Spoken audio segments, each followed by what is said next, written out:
السلام عليكم ورحمة الله وبركاته. أشمع كفوني كبجن صوتها في وردفتوتا ماتي جيتو روميا أكسما سموت وماتي دل أدنيا قبارة أرقمتان هندي كيسان ويويا سنين جيتو الآن حر أدو حروا وكان مو بشن نسي صافي هدو غمتشي ساك أبدتين دفنجرة نوجن ترا. السلام عليكم يا أحباب الكرام، أبدأ لبركة باسم رب الأنام. الله بفقاد ستن دين الإسلام، الحمد لله بل في ليل والأيام. يا جنان ينجت أبهمام بسلام.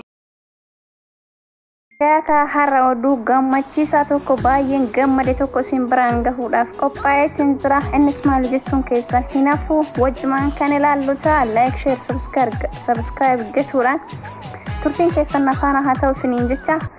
Atileetota keenya gammachuu isaan har'attiin gammadan kana yookaan gammachuu uummata keenya Itoophiyaa yookaan immoo akkuma biyyattii keenyaatti nuuf fidan kanaan isiniin gurra buusa.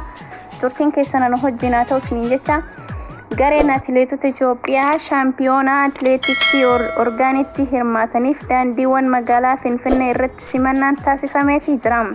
Atileetonni kunneen kaleessa galgala yeroo buufata xiyyaaraa gahan kantiibaan magaalaa Finfinnee Aadde Adaanech Abeebee achitti argamuun isaan simataniiru.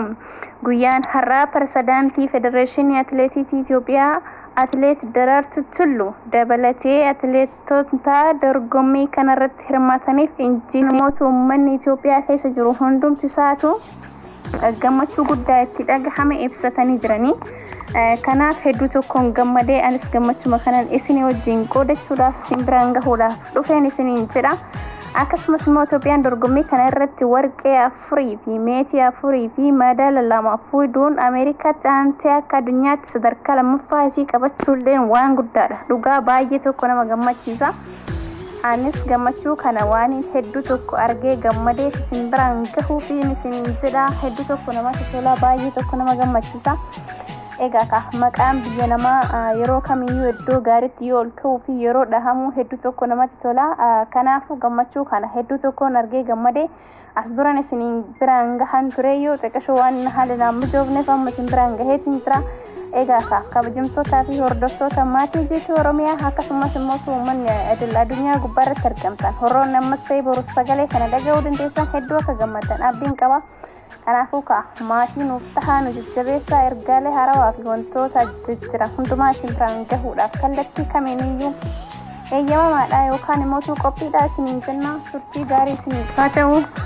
Egaa turtii gaarii isiniif haa ta'u isiniin jecha dhaamsi kenna yeroo kamiyyuu kan hin dagatamnee fi kan immoo hojiirra akka nu oolchisan barbaannu yeroo kamiyyuu wanta share like jedhamu kana hin sodaatina. Dogoggora jiru immoo akkasumas qallee yoo jiraateyyuu komentii kaa'uudhaan nu sirreessaa isiniin jenna. Ilma namaatii namni hin dogoggorre hin jiru.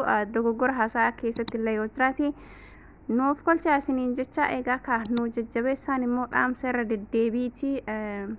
Hanqinni jiruu fi jajjabinni jirullee immoo komentii keessan nu kaa'aa isiniin jenna. Hojiin keenya kallattii kamiiniyyuu itti fufaa waan arganne waan haarawaa uummata ilaallatu hundumaayyuu akkasumas immoo wantoota garaagaraa irratti hojjechuudhaaf qophii jira. Turtii gaarii isiniif haa ta'u isiniin jecha tana gurra isin buusuuf hin dubbanne. Bye bye. Horaa bulaa deebanaa.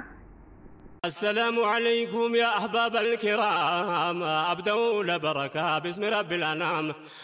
الله بفقاد ستن دين الإسلام، الحمد لله بل في ليل والأيام. يا جنان ينجت أبهمام بسلام.